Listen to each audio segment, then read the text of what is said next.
भारतीय राजनीति में धुरंधरों की कोई कमी नहीं है। और अगर आपकी उम्र 30 साल के आसपास भी है तो भी 3-4 अलग अलग तरह के चाणक्य आप लोगों ने देख लिए होंगे। आपने सरकार बनाने वाले देखे होंगे, आपने सरकार गिराने वाले देखे होंगे, आपने गठबंधन की सरकार बनाने वाले भी देखे होंगे।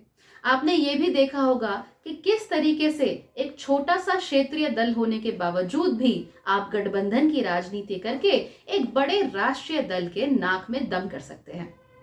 आपने ये भी देखा होगा कि किस तरीके से राजनीतिक पटल पर आंसू बहाए जाते हैं, किस तरीके से अपने परिवार का इस्तेमाल किया जाता है आगे बढ़ने के लिए। और इसके साथ साथ ही आपने ये भी देखा होगा कि किस तरीके से लोग भावनाओं का इस्तेमाल करते हैं ये बताने के लिए कि वो नेता नहीं है, आपका बेटा है, आपकी बहन है, शायद आप लोगों के परिवार का हिस्सा है।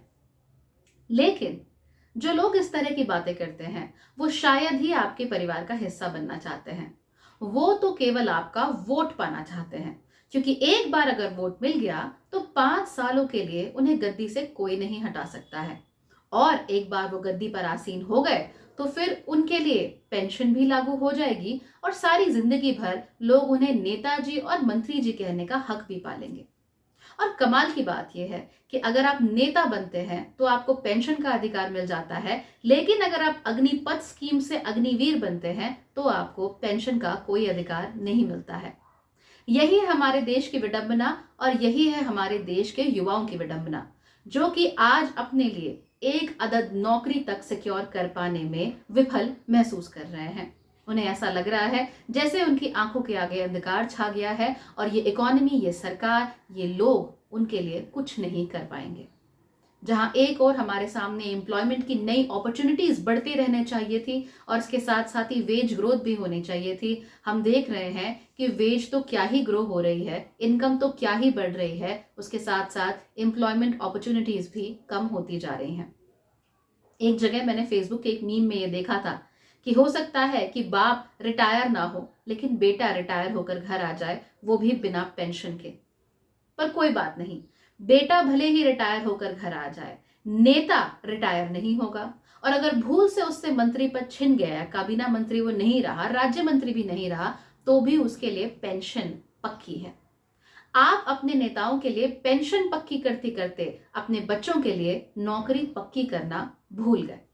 लेकिन इन सभी चीजों के बीच में, इन सभी धुरंधर नेताओं और चाणक्यों के बीच में, इस गंदी राजनीति जिसको लोग अक्सर गंदी राजनीति कहते हैं, उसके बीच में एक व्यक्ति ऐसा भी है जो एक उदाहरण के साथ साथ एक अपवाद बना है हम लोगों के सामने। और आज भी बहुत सारे लोग आंखें बंद किए बैठे हैं, उस अपवाद को नहीं देख रहे, उस उदाहरण को भी नहीं देख रहे हैं। जी हां, मैं बात कर रही हूं राहुल गांधी की। एक ऐसा व्यक्ति जो भारतीय राजनीति में अपना अलग स्थान रखता है। पहले कांग्रेस प्रेसिडेंट थे, क्या इस वजह से? बिल्कुल नहीं। गांधी परिवार के सायन हैं, यानी उनके बेटे हैं, उनके उत्तराधिकारी हैं, क्या इस वजह से? बिल्कुल भी नहीं।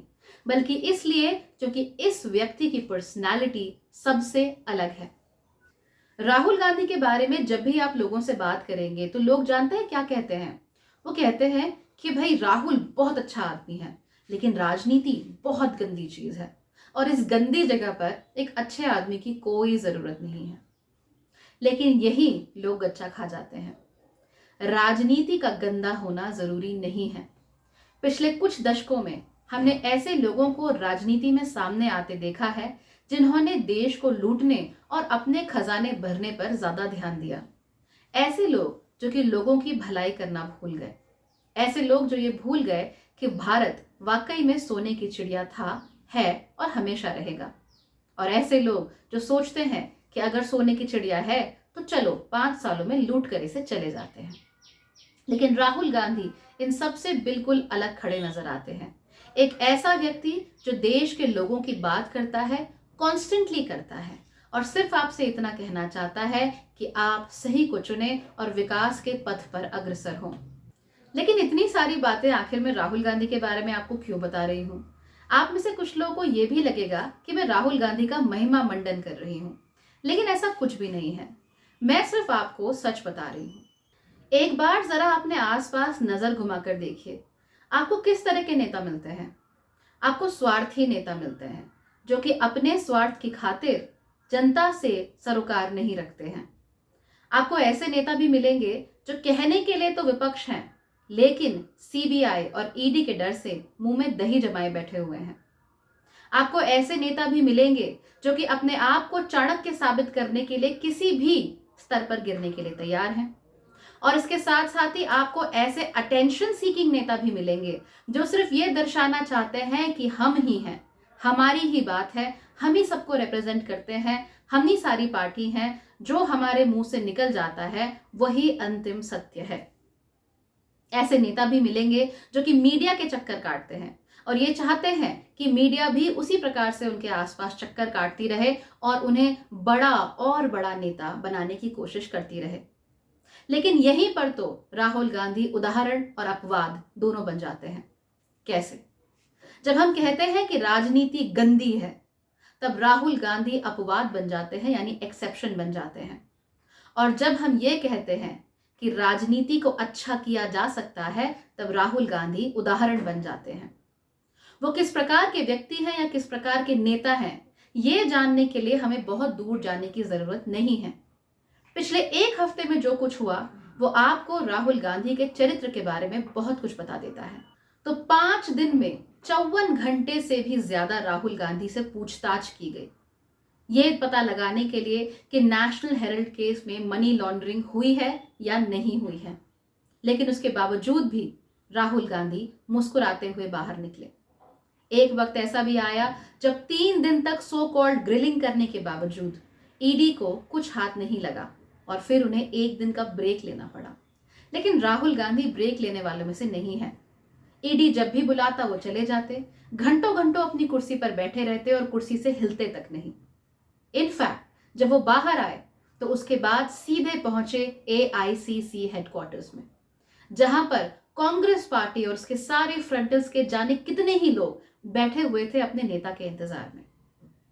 वो डायस पर आए और माइक पर बताया कि अंदर जाकर ईडी वाले भी ये समझने लगे थे कि कांग्रेस के नेता को इतनी आसानी से डराया, धमकाया और साबोटाज नहीं किया जा सकता। उन्होंने साथ साथ ये भी बताया कि उन्हें हिम्मत क्या देता है। उन्हें हिम्मत देता है ये विश्वास कि कांग्रेसी उनके साथ हैं हर पल। लेकिन यहां पर उन्होंने अपनी बात समाप्त कर दी। उन्होंने कहा कि ईडी उनसे क्या पूछताछ कर रहा है ये जरूरी नहीं है। जरूरी ये है कि जो सैकड़ों हजारों युवा फौज की तैयारी कर रहे हैं, उनका भविष्य अधर में क्यों लटका हुआ है और वो क्यों आक्रोशित है। उन्होंने अपने ऊपर से फोकस हटाया और हमें फोकस करने दिया अग्निपथ से परेशान युवाओं के ऊपर। और यही फर्क है राहुल गांधी और किसी दूसरे राजनेता में। यहां सत्ता में बैठे हुए ऐसे राजनेता भी हैं जिन्हें हर वक्त कैमरा अपने ऊपर चाहिए, और विपक्ष में भी जाने कितने ऐसे नेता हैं जो अपने आप को नेता दिखाने के चक्कर में हर वक्त कैमरा के आसपास घूमते रहते हैं। लेकिन राहुल गांधी ऐसे नहीं है। राहुल गांधी चुपचाप काम करते हैं पार्टी के लिए और उसके बाद भी सारा श्रेय पार्टी के वर्कर्स को देते हैं। उन्होंने बात अपने से हटाकर उन हजारों लाखों युवाओं पर फोकस कर दी जो इस समय बेरोजगारी की मार झेल रहे हैं। और उसके बाद सभी कांग्रेसियों से मिले, सबके साथ फोटो शूट करवाया, सबको ये एहसास दिलाया कि आपका नेता सिर्फ आपके बारे में बात ही नहीं करता है बड़ी बड़ी, बल्कि आपके बारे में सोचता भी है और दिल से अपना साथ देने के लिए आपका शुक्रगुजार है।